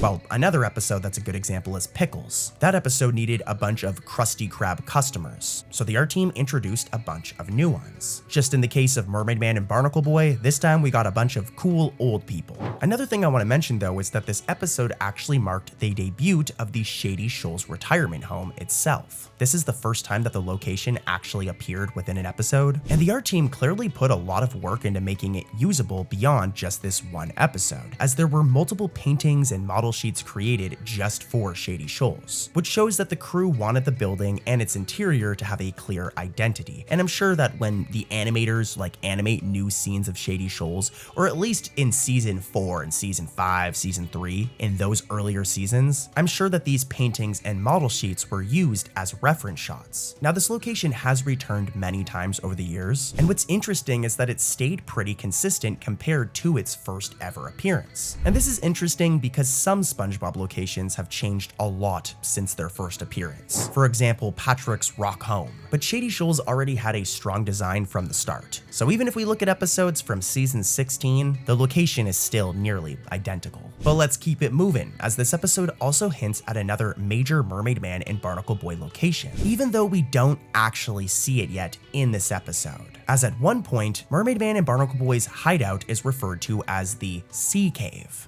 Quick, Barnacle Boy! Back to the sea cave! Right, Mermaid Man! Most of you probably know this, but this isn't the name of this location. This is interesting because it's basically an early version of what would later become the Mermalair, as the location was only ever referred to as the Sea Cave in this episode, so it shows that it was like an early production name for the location before they updated it to the Mermalair. And this is also a reference, as the name Sea Cave was probably meant to be a direct reference to the Batcave, which fits with all the Batman-style parody already happening in this episode. But yeah, like I said, after this, that name just disappears. As if we jump forward to Mermaid Man and Barnacle Boy 2, the location is finally shown properly and animated and officially referred to as the Mermalair. Another small debut happened in this episode right at SpongeBob's house. Now, in all of these season 1 episodes I've been covering, I've been kind of showcasing how certain locations have evolved or developed since Help Wanted. And SpongeBob's house has been a major topic in a lot of the videos I've covered. But yeah, this episode quietly added SpongeBob's signature TV to his living room. Before this, we had already gotten a glimpse of his living room in the episode Jellyfishing, but this was the first time that the TV would actually be added to his living room, which might seem like a mundane feature to point out, but it matters because SpongeBob watching TV becomes a reoccurring setup for plenty of later jokes. For example, the hilarious moment where Gary catches SpongeBob watching something inappropriate in the episode Your Shoes Untied, before changing the channel to some sports. Yeah, SpongeBob, you definitely were watching something that you shouldn't have been watching. I mean, he's a grown adult, so he can do whatever he wants, and as long as he isn't watching like Cartoonology or Sponge Truths or any of those other awful shitty channels, it's okay, SpongeBob. You can watch your weird dancing sea creature videos, it's okay. But hey, SpongeBob is also seen watching something specific in this episode, Mermaid Man and Barnacle Boy, as the cartoon on his TV is The Adventures of Mermaid Man and Barnacle Boy. And here's a random fun fact about this shot right here. In this shot right here that's shown in this episode was actually reused years later in the episode The Krusty Slammer, during a scene where we see a prisoner watching it in jail. The exact same scene. We'll do a side by side, and as you can see, it's the same thing. Now, this was most likely the animators or production team being lazy, and you can't blame them, right? 2D animation is really hard, but I will say this is also some cool world building, whether it was done intentionally or not. But it's cool that SpongeBob and this random convict are just watching the same classic episode of Mermaid Man and Barnacle Boy, which is a show within the SpongeBob universe, right? Like, this episode exists in the SpongeBob universe. But I mean, like I said, realistically, it was probably just the art team reusing footage because it already existed and just fit this moment perfectly. Either way, it's funny that this fake cartoon within SpongeBob became reusable enough to show up again years later. And just saying, well, while we're on the topic of the show itself, the adventures of Mermaid Man and Barnacle Boy is clearly modeled after the 1960s Batman TV show, as well as Filmation's Aquaman cartoons. I mean, dude, even the title card of this episode resembles the Aquaman title card, especially with that whirlpool style design. But yeah, I do want to make it clear this episode does a lot more than just reference other superhero shows, because it created an entire in-universe superhero franchise that Patrick and SpongeBob genuinely love. And I really like that in SpongeBob. I like that there's a show within a show, if that makes any sense. But let's keep it moving. I've got some other bits of trivia and just interesting shit that I want to talk about. So let's dive into that. As there's also this really weird sound effect connection between this episode and another Sailor Mouth, which I cannot wait to cover. We're not at Sailor Mouth yet because we've been going in order of how all of the season 1 episodes aired, but I love Sailor Mouth. But anyways, in that episode, the whole joke is that Bikini Bottom has a set of bad words, with different sound effects censoring each one. But believe it or not, one of those sound effects actually appears earlier in this episode. When Mermaid Man picks up the phone during the checker scene, this sound plays as the ringtone.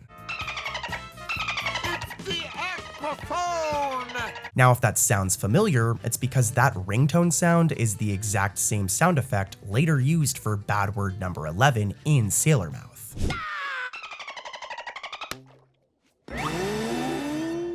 You said number 11. Most likely, the production team just reused a sound from their sound library before it actually had any meaning attached to it. But then later, once they used it in Sailor Mouth, you know, it became associated with the swearing. So I doubt the production team even noticed this. But like I said, it's really interesting and funny because Sailor Mouth would air after this episode. But yeah, let's head over to another SpongeBob episode, guys, with even more trivia, Easter eggs, what I always say, you guys know. But real quick, if you're new to the channel, thank you so much for giving me a shot and just saying I'm one of the only non-AI SpongeBob sleep channels on YouTube. Clearly, a lot of people really like this type of sleep content. And with my channel, you at least know that I'm making like new, genuine content and I'm not using AI at all. What I do, guys, is I make like 25-minute videos and then I stitch them all together into these big compilations. So yeah, if you want to support a SpongeBob creator that does not use AI, consider subscribing. I'll really appreciate it. Also, if my voice is a little shaky today, guys, I'm like so sick right now. I don't think I've been this sick in a long time, so wish me luck. But let's head over to that other episode. The episode Hall Monitor is built around SpongeBob taking something way more seriously than he should have. Typical SpongeBob. Now, in this case, he desperately wants to become the Hall Monitor at Mrs. Puff's boating school. But before he actually gets the role, Mrs. Puff reads through a list of students who are supposed to receive the position. And there's actually a small behind-the-scenes reference here, hidden in the names that she calls out. Beth, she graduated. Henry, Vera, Clayton.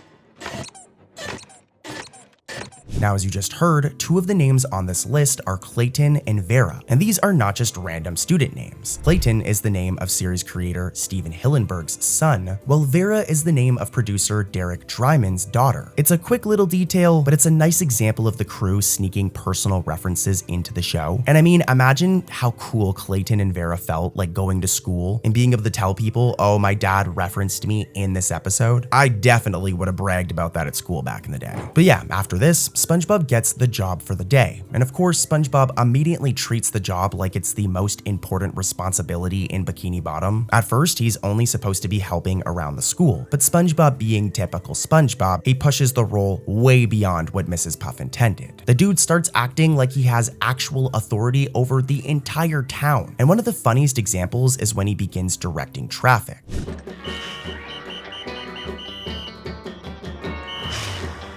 As you guys probably know, our boy SpongeBob has like no business controlling the roads, considering he cannot even get his own driver's license and constantly fails the tests. But there is another small detail hidden in these scenes if you slow them down, as some of the drivers SpongeBob is directing are actually like the same exact students we seen earlier in the episode in Mrs. Puff's classroom. These are fish we literally just saw, which means that these characters are apparently driving around town even though they are still taking boating boating school lessons and don't have their license. They're like illegally driving. Now, I will be real, this was most likely the art team just reusing those incidentals. But who knows, man, maybe canonically we've got some bad apples on our hands, all right? Illegally driving. Pretty crazy. Moving on though, as SpongeBob keeps abusing his tiny bit of power, the situation, of course, just goes out of control. City paralyzed with fear! Take it, friends. Arm yourselves with knowledge. Carrex, break in. Who better to bring this maniac to justice than me? This yellow dude causes so much trouble around Bikini Bottom that residents become convinced that there's this dangerous maniac on the loose, with wanted posters starting to appear across the city, showing a drawing of the supposed criminal. Of course, the maniac is really just SpongeBob. Now, a fun fact is that years later, this maniac poster was actually referenced in the episode Friendiversary. During this scene right here, where if we pause, we can see the wanted maniac poster right here. It isn't like a major plot point in the episode, but it is a really cool and nostalgic callback for nerds like me who are still obsessed with seasons 1, 2, and 3. Like, the reality is those are just like the best episodes of SpongeBob. I still love modern SpongeBob, but trust me, there's a reason that most Easter eggs are referencing old school episodes. It's for a reason. The episode Jellyfish Jam has a really interesting production detail that is honestly very easy to miss. But believe it or not, this was the only episode of SpongeBob SquarePants to feature just 2 voice actors. So literally just only 2 people do all of the voices throughout the whole episode. And those 2 people are the legendary Tom Kenny and Roger Dumpass. Squidward, look at my new pet. That's no pet. That's a wild animal. Now, I will admit, since this episode, they've done it one other time in the season 16 episode Go Fetch, but it's kind of crazy when you think about it, since SpongeBob is usually packed with so many random characters and background fish. I mean, even when an episode is really simple in terms of plot, there are still usually at least a few extra voices thrown in somewhere, right? But in Jellyfish Jam, they went with a different approach, and it's because of the plot. There's no Krusty Krab customers in this episode, no Mrs. Puff, no Patrick, no Mr. Krabs, and the only real character interaction is between SpongeBob and Squidward, which is why the episode was able to run on just Tom Kenny and Roger doing their voiceover. The only other character in this episode that like kind of talks are the jellyfish.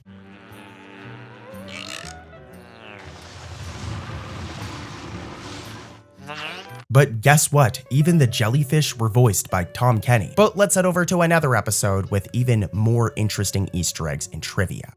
The first SpongeBob SquarePants pilot episode, Help Wanted, was produced in 1997, and if we compare the first episode to like any other episode, there are a ton of blatant differences. And today, we're going to point out every single one of them. Every difference between the SpongeBob pilot episode and all the episodes after it. Now, a few of these differences are easy to miss on a casual watch, but others become obvious when we place Help Wanted side by side and compare it with later episodes, like I'm doing right here on screen. And one of the biggest background differences appears inside SpongeBob's own bedroom. Now, throughout most of the series, whenever we see SpongeBob's room, his bed is placed on the left side, right here. This is true in later season 1 episodes, and even if we jump over to season 16, we can see that this is a thing in recent episodes as well. However, in Help Wanted, SpongeBob's bed is actually on the right side of the room, which may seem like a tiny change, but it stands out because SpongeBob's bedroom becomes such a familiar location throughout the show. SpongeBob's bed also has a different blanket in this episode.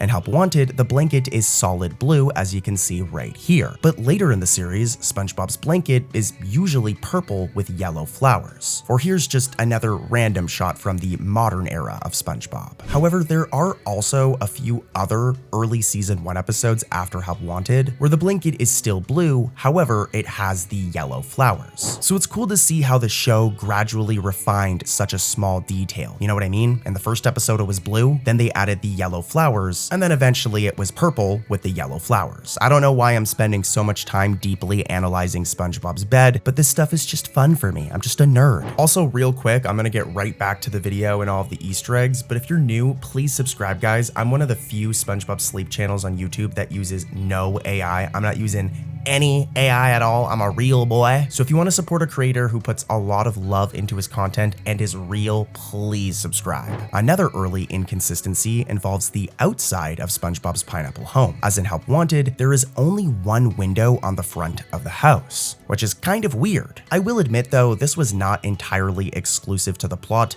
since there are a few other early season 1 episodes such as Jellyfishing or Boating School that also used an earlier simple version of the house. As all of you know though, eventually SpongeBob's house was corrected to have multiple windows, and that's become the standard for the rest of the series. Squidward's house also looks a little different in Help Wanted, as behind his house we can see that there's these rows of bamboo poles. This did not last, and this detail was removed in later episodes, but it is interesting because it actually connects back to Bikini Bottom's original concept art. If we look at this art and we zoom in and we highlight Squidward's house, we can see those same bamboo poles right here. But if we look at any shot of Squidward's house after this, they're missing. There's also another detail outside of Squidward's house that changed after the pilot, and that's this path right here. As in this first episode, this path leading to his house is made up of wooden blocks, as you can see. But in later episodes, this path is replaced with the gray plank style walkway that we've seen in pretty much every episode since. Again, I don't know why I'm so deeply analyzing the path to Squidward's house, but you know, this is the stuff that just makes me tick, guys. I'm just a nerd. But yeah, it's interesting to see this stuff, as just like SpongeBob's bedroom, Squidward's house had not fully reached its final design yet.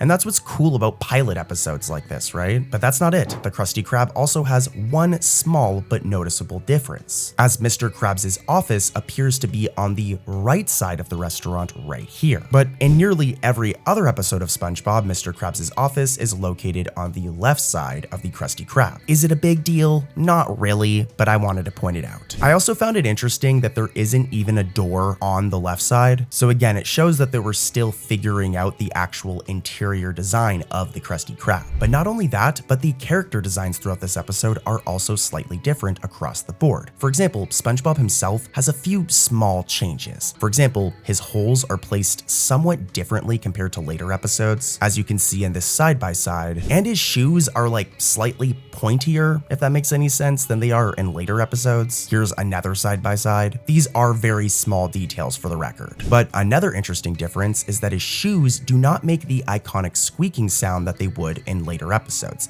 This sound right here, here's an example of it.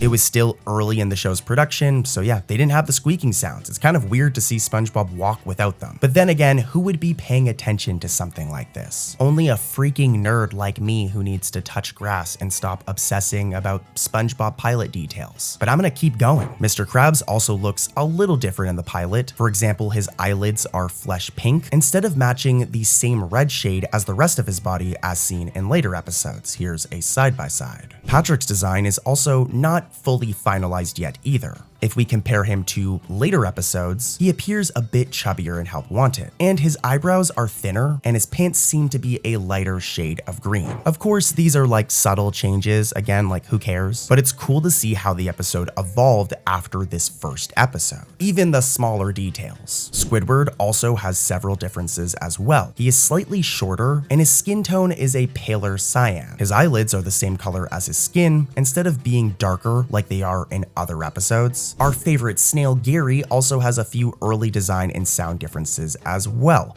For example, his pupils are smaller, and it seems that the red spots on his shell are like arranged in less of an arch, if that makes any sense. Here's a side by side. Hopefully you guys can see what I mean here. His meow is also higher pitched and sounds more like an actual cat's meow. Here, take a listen for yourself.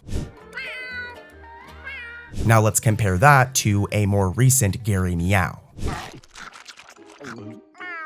They're not polar opposites, but you can hear a subtle difference. And it makes sense as Tom Kenny has said that he used a different meow for Gary throughout the rest of the series. So yeah, lots of changes between the first episode and like every other episode after this. And I actually plan on doing a video where we just talk about this topic entirely, because we could take a look at episode 2, episode 3, episode 4, and see how things change until we get to the consistent art style and consistent design elements that we all know today. day. But for now, let's move on to another episode.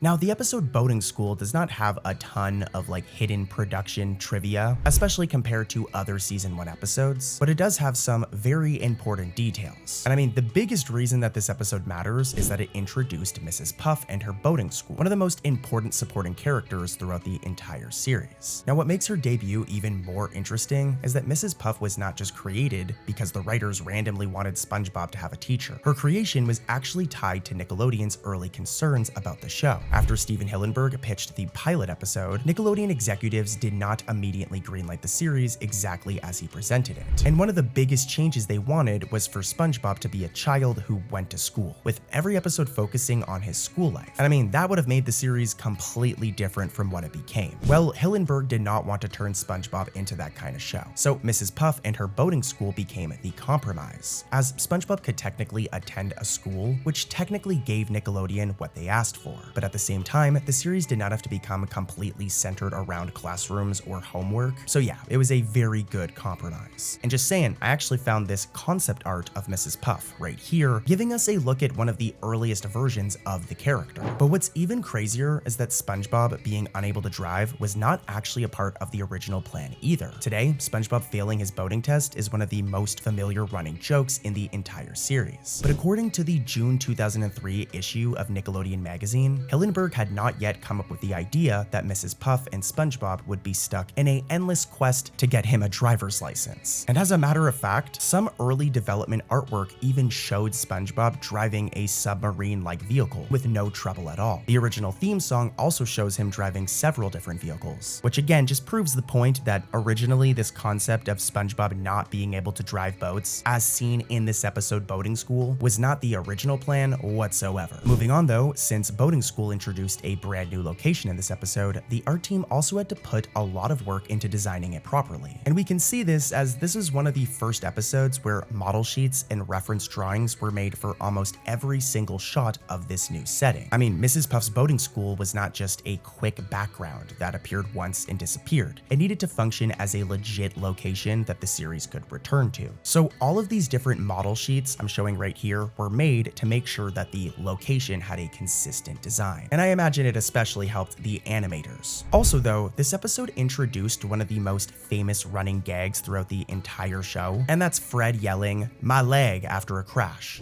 Rev up those fryers, cause I am sure hungry for one. Help! Help! My leg! Can't you see we're closed? Now, Fred had appeared before this as a regular incidental character, and he'd continue to be more of a background character for many years after this, but this episode is where his signature catchphrase really begins. It's the first time he ever does it. Oh, SpongeBob, why? This gag became one of those SpongeBob jokes that could show up almost anywhere. And I guarantee you, if you go outside right now and you just go in a group of people and you yell it like that, someone will laugh and know what you're referencing. But yeah, it's cool to see where it originally came from. And it's crazy to think that this one gag eventually led to an entire episode about Fred and him breaking his leg. But as you guys know, I love to talk about locations in SpongeBob and how they change episode to episode. So let's talk about that, as this episode also adds a few details to SpongeBob's pineapple home. One of the smaller but still noticeable additions is the first appearance of SpongeBob's library. The show had already shown different parts of his home before, but this episode expands on the interior a little bit more, a location that even appears in some video games and media outside of the actual show, for example in Battle for Bikini Bottom. As for background characters, Boating School did not introduce nearly as many incidentals as episodes like Pickles or Ripped Pants. I've covered those episodes in the past, and as you guys know, they introduced a ton of characters. But Boating School still did add a couple of new faces to Bikini Bottom, but I will admit they're not the most memorable and they're kind of underwhelming, but incidentals 25, 26, and 50 all made their debuts here. Like I said, they're not the most iconic background characters in the series, and honestly, most fans probably don't even recognize them. But this is an example of season 1 constantly building up the population of Bikini Bottom. But also, there's a weird inconsistency with Mrs. Puff's voice throughout this episode, which does make sense considering this is literally her first appearance ever. But at one point, she inflates in this episode, as you can see in this clip right here. Oh, SpongeBob, why?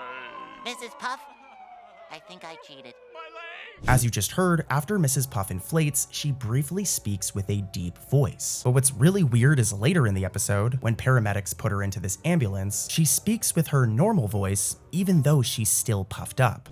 Okay, boys, take me away. The show would keep being inconsistent about this detail for a while. For example, in Sandy's Rocket, Mrs. Puff speaks with a deep voice the entire time that she's inflated. But if we jump over to the episode Pranks-A-Lot, she uses her regular voice even though she's puffed up.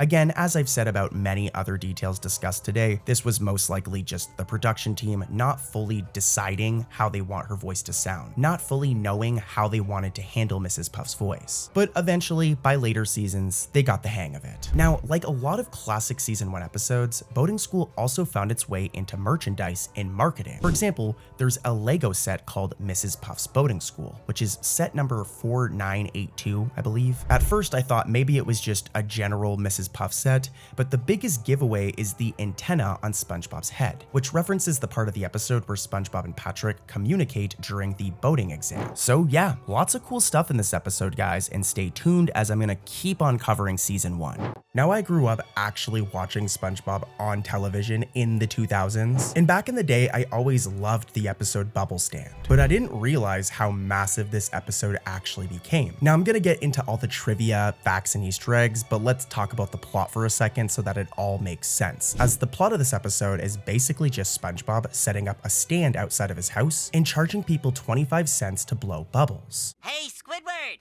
wanna blow some bubbles? Only 25 cents. All right, like I would spend a moment of my time blowing bubbles. Uh-huh. Squidward, of course, is immediately annoyed by the entire thing, since he's just trying to relax at home, and SpongeBob is outside loudly advertising bubble lessons. But the episode eventually reveals that Squidward himself doesn't actually know how to blow a bubble. And this leads into one of the most famous scenes from the episode, where SpongeBob demonstrates his iconic bubble blowing technique. First go like this.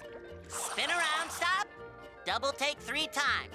1, 2, 3. Then pelvic thrust. Woo! You've probably seen it in memes, but if you didn't know the origins, this is where that iconic Bring It Around Town dance comes from. And this scene is honestly one of the main reasons why Bubble Stand stuck around for so long, even in SpongeBob's marketing. As a really interesting fact here is that compared to almost any other episode in seasons 1, 2, or 3, this specific episode has been used in a surprising amount of commercials, especially the bubble blowing scene. For example, a clip of the episode was used in a 2001 Burger King commercial promoting these SpongeBob toys, which I imagine are pretty rare now, just like all of the Pokemon ones they did and those Dragon Ball Z ones. See, I know ball because I'm a real millennial. But yeah, this commercial even references the episode. Here, take a look. It's all in the technique.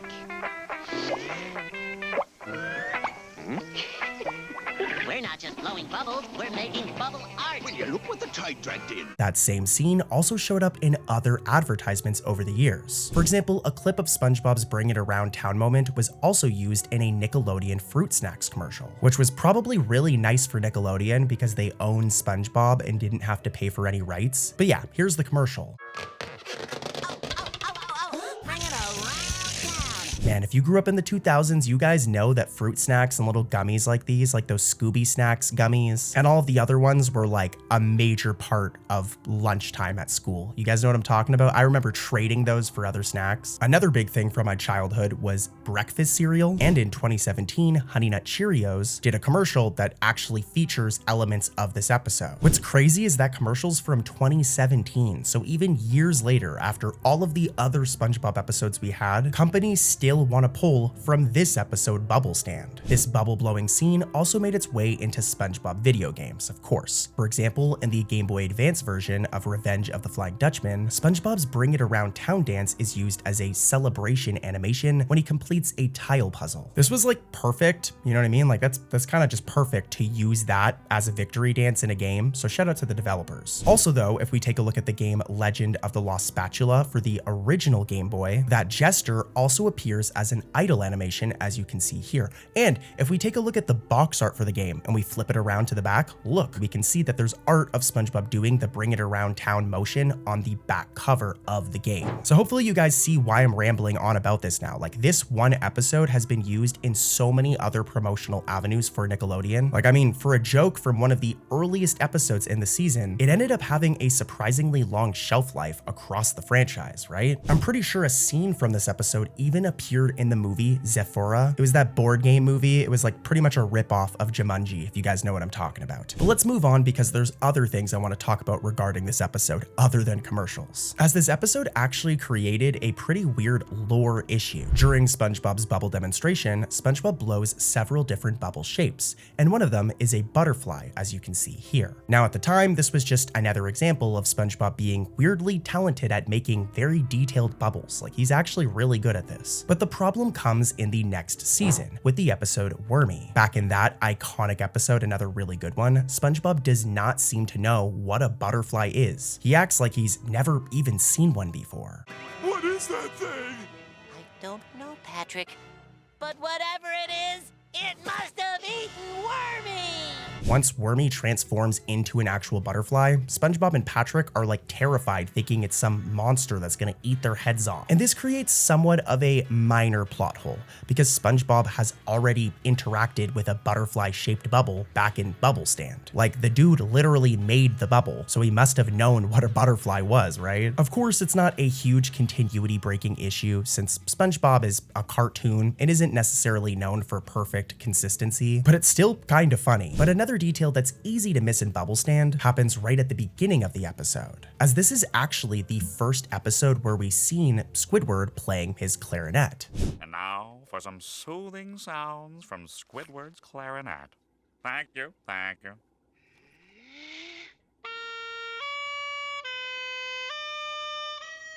He plays it while SpongeBob is outside building the stand, and looking back, it was actually like a pretty big deal. I mean, Squidward's clarinet would go on to become one of the most important parts of his character. It's just like Sandy being obsessed with technology, or Mr. Krabs being obsessed with scamming everybody since he loves money so much. Like, Mr. Krabs loves money so much that I wouldn't be surprised if he's the one running all of those AI SpongeBob channels, guys. You know, like Cartoonology, it's probably Mr. Krabs running that up over there. But yeah, I just wanted to highlight this, as again, the clarinet is such a massive part of Squidward's personality, and it's cool to see the first time he ever played one. But I'm still not done yet, as there's also some really interesting behind the scene details about this episode that were revealed via Steven Hillenburg's pitch Bible. Over the years, fans have gotten production information from different sources, but this pitch Bible is especially important because it shows how early versions of the show were actually being planned. For example, in the case of Bubble Stand, the pitch Bible revealed that the episode was originally going to be titled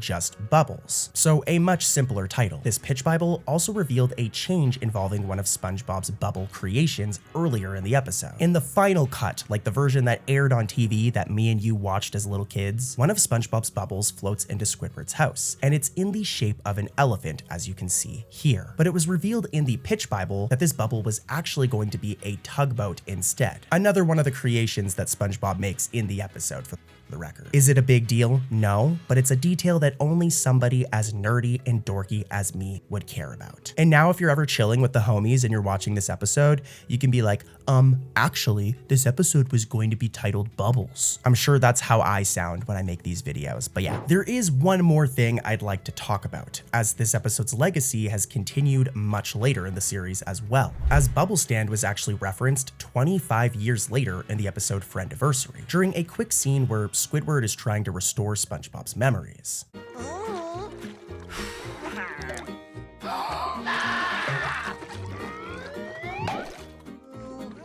So yeah, it wasn't just the 2000s. It wasn't even just in 2017 with the Honey Nut Cheerios commercial. Even in recent seasons, this episode still gets referenced. So it's just a testament to how iconic Bubble Stand actually is. Set in the Camp Coral spin-off series, Squizzery is a campfire side adventure that teams up a young Squidward and Patrick. The title itself hints at a parody. It's a riff on the Stephen King story, Misery. Fittingly, Squidward breaks his ankles and is stuck being cared for by by Patrick, which is very similar to the Stephen King story itself. But don't worry, we're not going to be talking about that boring stuff. The episode strands Squidward and Patrick in the woods, forcing the unlikely pair to survive together overnight. Your legs look funny. Are you okay? Of course I'm not okay. Look at me. My ankles are more twisted than a pretzel. Pretzel. This prequel setting allows for some playful continuity twists and Easter eggs that cross-reference the main SpongeBob timeline. For example, one early gag in this episode quietly contradicts a beloved classic episode. Patrick is distracted by a boot and ends up tying up this boot. Patrick! Sorry again, Mr. Tentacles. Just tying my shoe. Ready! Now, this is kind of a problem, guys, as if we rewind back to the iconic SpongeBob episode, Your Shoes Untied, there's something from that episode that the writer of Squizzery clearly missed. In that season 2 episode, neither SpongeBob nor Patrick knew how to tie their shoes at all. It's like the main plot point. I know that it is technically an alternate universe, as I established earlier, but it's still technically a prequel, so it's just very weird that Patrick in the prequel knows how to tie his shoes, but then doesn't know how to tie his shoes in the regular SpongeBob show. This was likely just a fun oversight, but for me personally, I can't imagine Patrick forgetting how to tie his shoes by adulthood. But anyways, let's get to the Easter eggs and references. Those are more interesting, as there are also hints of Patrick's future living situation. While stranded and needing a place to stay, Patrick cobbles together a shelter made out of wooden planks that's shaped exactly like his iconic rock home. Check it out. I built us a rock. You built a rock Uh-huh. out of logs, Yep. right next to an actual rock.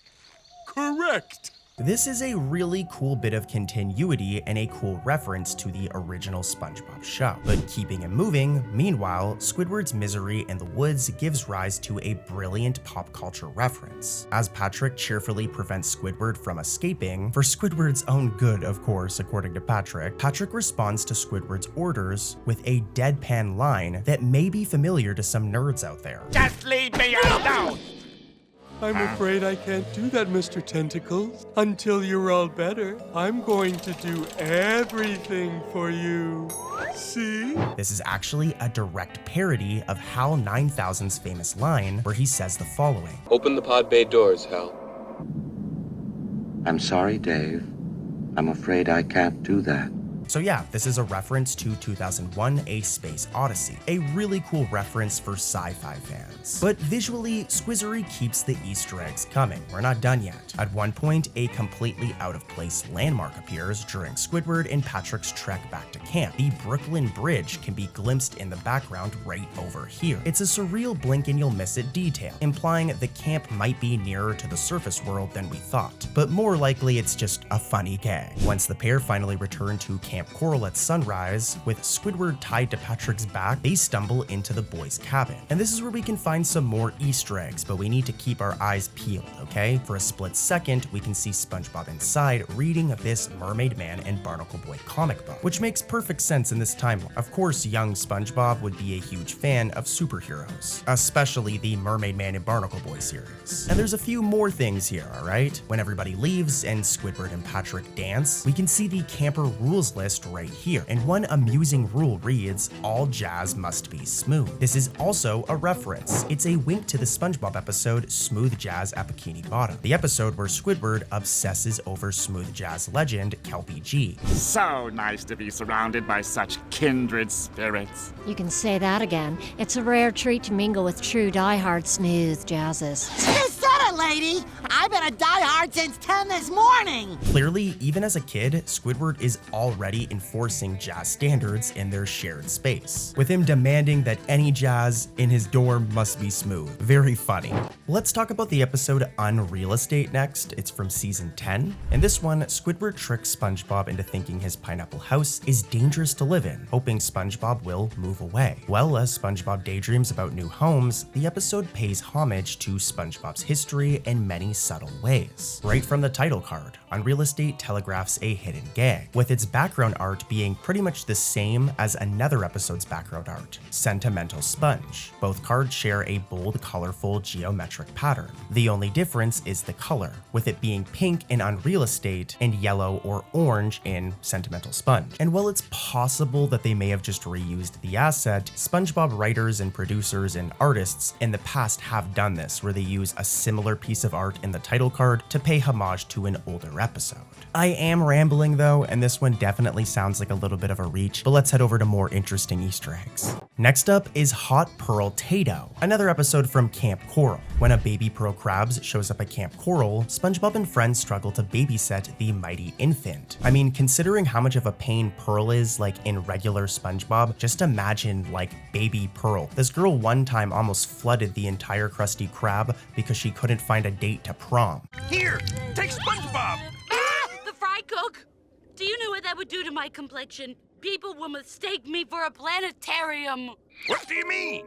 I don't know. So just imagine a baby version of her, oh my god. As I expected, she's a handful, crawling off into the woods, which leads to some wild encounters with mythical camp critters. In one scene, SpongeBob's camp buddies, Bubble Bass, Kevin, and Harvey, break out a board game called Escape from Mom's Basement. This hilarious fictional game is a wink at adult Bubble Bass's well-known living situation. I mean, also here's a side-by-side, as this game, Escape from Mom's Basement, basically looks exactly like adult Bubble Bass's actual setup in his mom's basement. And yeah, this is definitely the writers having a little bit of fun here. Later on in the episode, as SpongeBob and Squidward chase baby Pearl through the kelp forest, they bounce off a slumbering giant creature.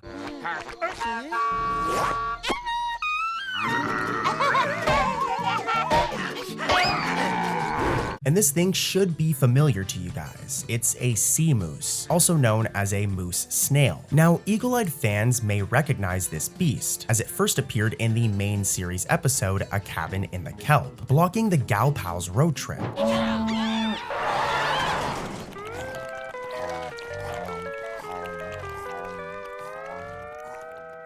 Seeing it here marks the creature's return, now in a CG form, as it swats at SpongeBob and Squidward until Pearl shows off her inherited strength. The episode even brings in a campfire legend, a sea bear. And for those of you who don't know, the sea bear first appeared in the episode, the camping episode. Maybe it's because you're not wearing your sombrero in a goofy fashion. You mean like this?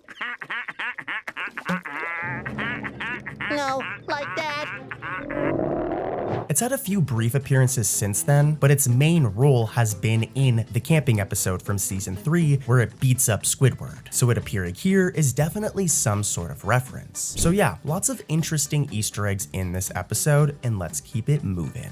So the continuity of SpongeBob's universe definitely gets like messed up a little bit in this next episode, Kitchen Sponge, or maybe it was fixed, depends on who you ask. In this Camp Coral episode, young SpongeBob volunteers to help Plankton, who runs the camp's mess hall, and the goal is for him to help Plankton improve his menu. Disaster strikes in a scene that is very similar to the show's very first episode, Help Wanted. Plankton's kitchen is overrun by a ravenous swarm of fish campers.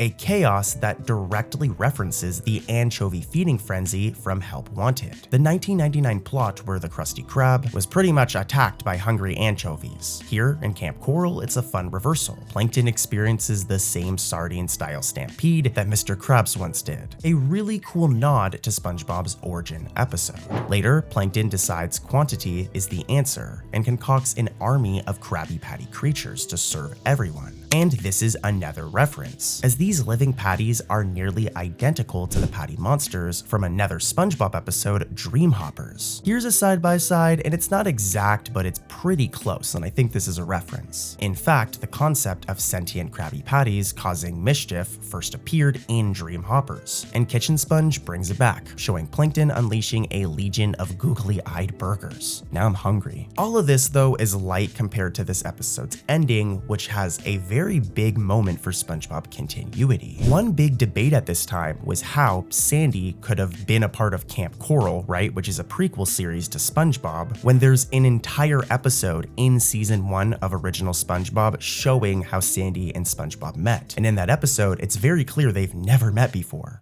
So, what's your name? Shandy. Well, in the climax of Kitchen Sponge, when SpongeBob inadvertently invents the Krabby Patty's secret formula and nearly changes history, Sandy steps in by literally calling her future self. In a sci-fi twist, adult Sandy appears via video to her younger self, congratulating her on a successful plan to keep the formula out of Plankton's hands. Affirmative, little cheeks. This is Big Cheeks receiving you from the future. The formula burned out before Mr. Plankton could nab it. Now it can be safely rediscovered in the future. I knew sending you to Camp Coral was the right thing to do. Okay, so this is important. That clip right here implies that Camp Coral exists in an alternate timeline, where Camp Coral is still canon and is still a prequel, but because it's in an alternate timeline, it explains how SpongeBob meets adult Sandy in the original SpongeBob show, but also already knew her back in Camp Coral. This is a very complicated one. I hope you guys got it, but yeah, it's really cool. By having future Sandy orchestrate the events, the show winks at viewers and suggests the following. The original series and Camp Coral now diverge into separate universes. It's pretty cool, but as you guys know, let's head over to another episode. The episode Mall Girl Pearl from season 9 has a bunch of really cool Easter eggs. In this one, Pearl Krabs is determined to snag her first job at the Bikini Bottom Mall, a mission that turns into a chaotic tour of the mall in hidden SpongeBob lore. As Pearl bounces between stores trying to get hired, the background fills up with familiar faces and references for longtime fans. For example, as Pearl passes by Scorched Coral, this store right here, keep an eye out for the Diggery-Doo player from the season 2 episode, Something Smells. If you're wondering who the heck I'm talking about, it's this character right here. Hi, Tambourine Girl. Hi, Timbali Man. Hi, Didgeridoo Player. It's been like 20 years since we've seen this character. That all changed in Mall Girl Pearl. The character would also pop up in the season 13 episode Sea Urchin and Snail Fail during this scene, making his second appearance in like 20 plus years. Look at all those people.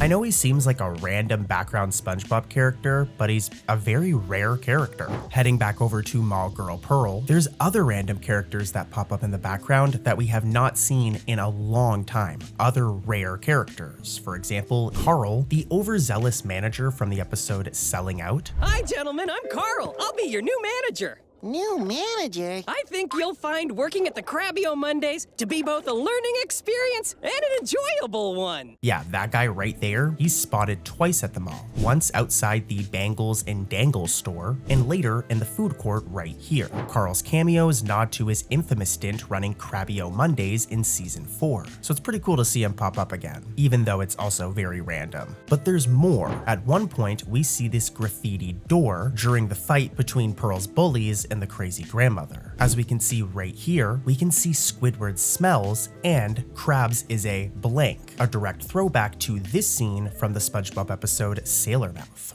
Squidward smells. Good. Krabs is, Do you kiss your mother with that mouth? well, sometimes, but not recently. Even SpongeBob himself only shows up in a blink and you'll miss it moment. He has just 3 quick cameos, which is kind of crazy that he was making cameos in his own show, but I guess it makes sense. This episode is all about Pearl. And there's more background cameos as well, by the way. If we look over here, we can see Mermaid Man, Barnacle Boy. If we head over to this scene, we can see Bubble Buddy. And if we take a look right here, we can find the health inspector from the iconic episode Nasty Patty. I'm going to need you to bring me one of everything on the menu. Excellent choice, my darling. Coming right up. Whoever wrote this episode definitely knows their SpongeBob lore, because it's really cool to see all of these characters that we have not seen in a long time popping up. Our next episode is Cabin of Curiosities. On a dark and stormy night at Camp Coral, SpongeBob and Patrick stumble upon a creepy cabin filled with even creepier kid campers. In one of them is a familiar fiend from SpongeBob's past, or I guess his future, albeit in a pint-sized form. Cabin of Curiosities plays out like a kid-friendly horror homage, as our heroes meet a gang of monster kids in the woods. You are either very brave or very foolish to venture into this dark domain. Foolish! Definitely foolish! Jake? Yes, we are. My name is Predatori. That is my web. I spun it this morning. The star of these odd campers is Kid Furatsu, who, as his punny name definitely implies, is the child version of the iconic SpongeBob character and just classic horror character in general, Nosferatu. It's crazy that Nosferatu is like literally like a canon SpongeBob character. Like, he's appeared on screen many times in the show. I mean, I guess this one technically isn't actually an Easter egg if Nosferatu is a regular character now. Camp Coral is a prequel show and shows a lot of the characters' younger forms, so I guess it makes sense that we would see Nosferatu's kid form, but I do think that this overall is a cool little homage at the very least. Our next episode is Call the Cops from season 11. This episode flips the script by putting SpongeBob and Mr. Krabs on the other side of the law. Plankton actually gets himself arrested after yet another failed formula theft, and the secret formula is locked up at the Bikini Bottom police station as evidence. To retrieve it, Mr. Krabs convinces SpongeBob to go undercover as police officers and infiltrate the station, a recipe for hilarious antics. Have you got a license to sell these cookies? Officer SquarePants, I don't think we ought to. Let me handle this, Officer Mr. Krabs. I don't have a license. Yeah, that's what I thought. As soon as they step into the station lobby, the background art delivers clever gags. For one, there's a framed photo of a donut on the wall, poking fun at the classic trope that cops love donuts, but right beside that is a wanted poster bearing a very familiar face, that of the Tattletale Strangler. I love references like this. Fans will remember this villain from SpongeBob Meets the Strangler, a legendary iconic episode, and apparently the Bikini Bottom PD is still on the lookout for him. The fact that his wanted poster appears here is a continuity nod, as if the events of that episode have been filed in police records. And the station's back room holds another Easter egg for the Observant. Pinned up on the wall is a wanted poster for another iconic SpongeBob villain. Roll the clip and I'll let you guys catch it. You can interrogate the suspect. I don't know how to interrogate. Then just ask questions. Come on, you guys gotta know this one. That's Dennis, the fearsome hitman from the original 2004 SpongeBob SquarePants movie. Name's Dennis. I've been hired to exterminate you. Dennis's rugged mug is instantly recognizable, connecting the series to the first movie storyline even more. These background posters subtly expand the world building, implying that all of these notorious baddies share the same criminal universe. Really cool stuff. Let's talk about the Patrick Star Show, specifically the episode Bummer Jobs. In this one, the Patrick Star Show delivers a flurry of SpongeBob callbacks. Just to give you guys some context of what this episode is about though, it's pretty much about Patrick and SpongeBob looking to get a job. Patrick wants to find his purpose in life, and this turns into him looking for a job. We see their struggle of going through different types of day jobs. For example, they work as grocery baggers at a grocery store and unfortunately get fired. From here, they look for another job. As they pick themselves up, still enthusiastic, they see an old lady struggling to paint her fence. Now, if we rewind back to the episode Idiot Box, there's this scene, and it's a very iconic one where SpongeBob uses his hands to draw a rainbow and says the word imagination. Well, this is referenced like 20 plus years later in Bummer Jobs, as when SpongeBob and Patrick go to help that old lady, he does a very similar gesture. I love this so much. You guys know I'm like a massive nerd when it comes to the Steven Hillenburg era. I always ramble on about it in these videos, so any reference to, you know, a season 1, 2, or 3 episode, especially Idiot Box, is gonna warm my heart. And we've got more. Who remembers the episode Sailor Mouth? We've talked about this one many times before, but in this episode, Patrick and SpongeBob learn to swear, and they're taught not to. But the main thing here, as you guys know already, is whenever SpongeBob characters swear in SpongeBob, they make this sound effect. There are 13 bad words you should never use. Don't you mean there are only 7? Not if you're a sailor. Wow, 13. That's a lot of bad words. Well, at one point in Bummer Jobs, listen to what the porpoise says, as it sounds very similar to bad word number 11. Let me go, you little... Hey, watch your language. sausage. Did you hear that? It happens closer to the ending of the episode, and that is 100% a reference to Sailor Mouth. So that's 2 classic episodes referenced in one The Patrick Star Show episode. People like to talk smack about The Patrick Star Show, but this is really good. Like, this is a good sign that the writers actually are passionate and know what they're talking about. But yeah, I've got one more Easter egg from this episode, and it happens in this next scene. In a hilarious segment, Squidina rolls out a TV and says it's time for some noir sense. While they're taking a break, let's all watch another hard-boiled episode of Noir Sense.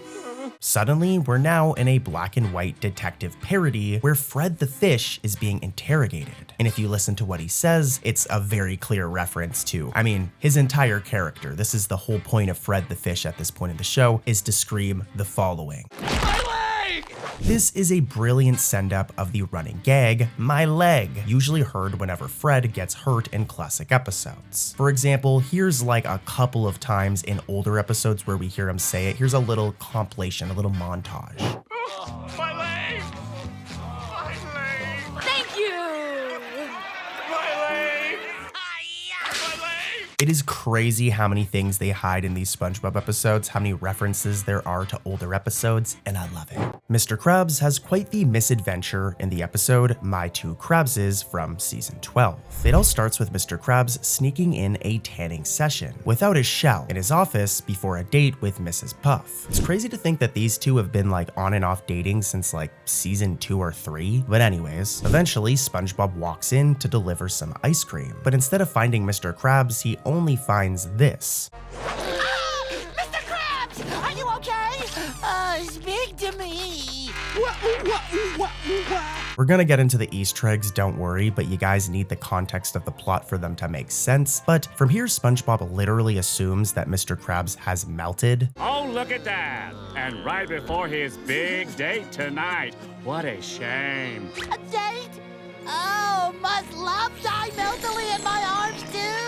In a panic, SpongeBob and Patrick take the empty shell, determined to basically bring Mr. Krabs back to life, Frankenstein style. Meanwhile, the real and shellless Krabs realizes his shell is missing and rushes home to find something or anything to wear, really. And this is where we can find a really cool Easter egg. As he flings open his bedroom closet, and in this frantic scene, the show sneaks in a treasure from Mr. Krabs' past. I'm gonna play the clip and let's see if you guys can spot the Easter egg.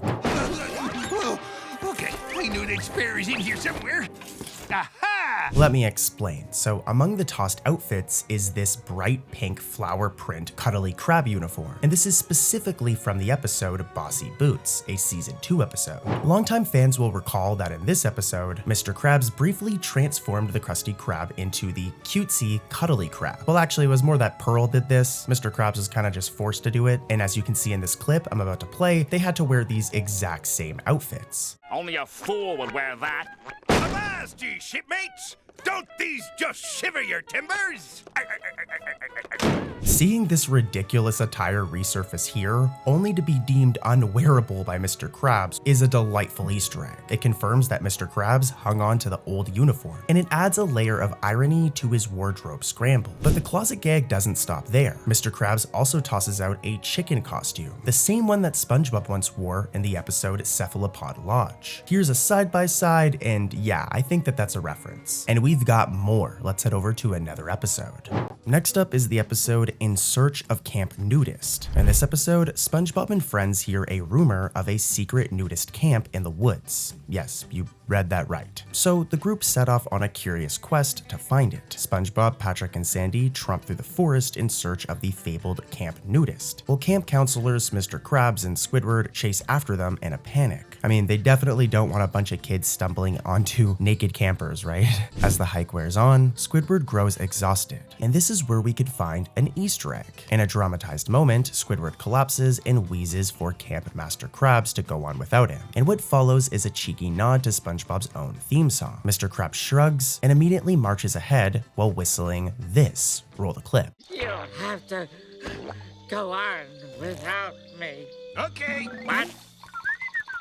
What? Wait, hey, don't leave me alone out here! It's a blink and you'll miss it Easter egg that longtime viewers instantly recognize, as Mr. Krabs just sang the SpongeBob SquarePants theme song, or at least a very similar version of it. I'm gonna keep these clips short just because I don't want to get destroyed by copyright, but here's like 2 seconds of the SpongeBob theme. Who lives in a pineapple under the sea? And if you listen here, Mr. Krabs plays pretty much the same thing. I'm gonna play it again. Here's like 2 seconds of that.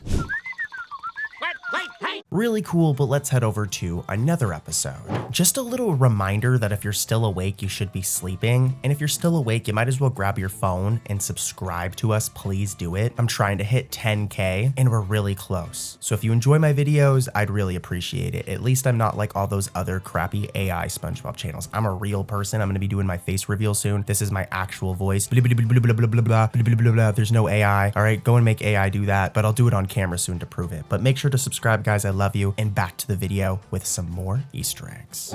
Our next episode is the Donut of Shame, a very short episode from season 5. This bite-sized episode opens with Patrick groggily waking up on SpongeBob's ceiling after what appears to have been a wild night of partying. Who knew that Patrick got so crazy, man? Like, dude was probably staying up all night eating ice cream. Would you like another spot of tea, Ms. Nibsy? Oh, you would? From here, Patrick notices SpongeBob still asleep, clutching a delicious-looking donut. A beautiful specimen of donuthood, as Patrick pretty much calls it. Ever impulsive, Patrick liberates the pastry from SpongeBob's hand and sneaks it home for himself. And this is where we can find some Easter eggs, or well, some references. The animators slip in a sweet nod to the show's early days. I'm gonna roll the clip and let's see if you guys can spot it. A beautiful specimen of donuthood. A donut this nice deserves to be served on fine china. If you didn't catch it, let me explain. Hanging on Patrick's wall is a framed picture of SpongeBob drawn in his season 1 art style. This is very important here. It's not a modern looking version of SpongeBob. At the time, this episode was from season 5, and he doesn't even look like his season 5 design. It's very clearly his season 1 design. This deliberate background detail contrasts with the episode's season 5 visuals, playfully reminding longtime fans of SpongeBob's classic look. Now, aside from that nostalgic little Easter egg, the Donut of Shame peppers in a couple of other fun touches. For example, the way Patrick awakens in this scene is a spoof of horror film tropes, mirroring a similar scene from Saw of All Things. Here is a side-by-side, and what an interesting choice for a children's cartoon. But yeah, some cool little references in this episode and some facts, but let's keep it moving and head over to a different episode. In Chatterbox Gary, SpongeBob acquires a pet translation collar that finally lets his beloved snail Gary speak his mind. Imagine getting one of these for your dog or for your cat or for your hamster. It'd be pretty cool. Hello there, Papa Bob. Now, we're gonna get into the Easter eggs. I know that's what you clicked on this video for, but I gotta give you guys the context. That way they make sense. SpongeBob excitedly shows off Gary's new voice to his friends, but when they visit Squidward's house, the real fun begins. Gary surprises Squidward by complimenting his interior decor, revealing that he's actually a really classy snail, you know? He's got a sophisticated sense of design, as Squidward puts it. Come, Papa Bob. Let's get out of here before this bad taste rubs off on us. Oh, gee, do you have to? Don't be sad, Squidward. We'll be back soon. From here, this is where we get to our first couple of Easter eggs, and they're really, really cool, as this leads to a gallery of in-jokes adorning Squidward's walls. And eagle-eyed fans can definitely spot some of these portraits here and the references that they're referring to. For example, this one right here of handsome Squidward, referencing Squidward's briefly beautified form from the episode The Two Faces of Squidward. Squidward, you're even more handsome now! If we keep it moving, in another framed piece, Squidward is shown grappling with a sea bear. And this one is a very specific reference. Like, I really like this one. This one's really cool. It kind of brought back some nostalgia for me, as if we rewind to the episode, the camping episode, where SpongeBob, Patrick, and Squidward all go camping. There's this scene where Squidward refuses to heed SpongeBob and Patrick's anti-sea bear precautions. And yeah, this happens. No, like that.